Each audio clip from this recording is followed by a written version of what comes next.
en fait, il y a eu plusieurs phases. Il y a eu une première phase où, de façon, très massive et brutale, l'ensemble des entreprises ont eu recours à tout ce qui était report d'échéance, puisque c'était le premier dispositif qui a été proposé à tout le monde. Donc, il a été mis en place,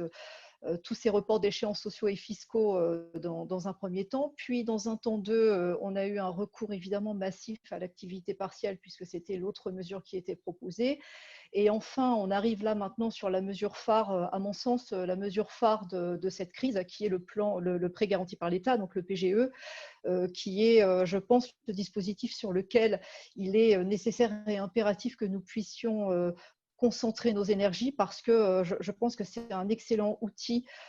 pour un grand nombre d'entreprises de perspectives de sortie de crise. Alors il est vrai, et je rejoins, ou du moins je fais suite à ce que vient de dire Christine,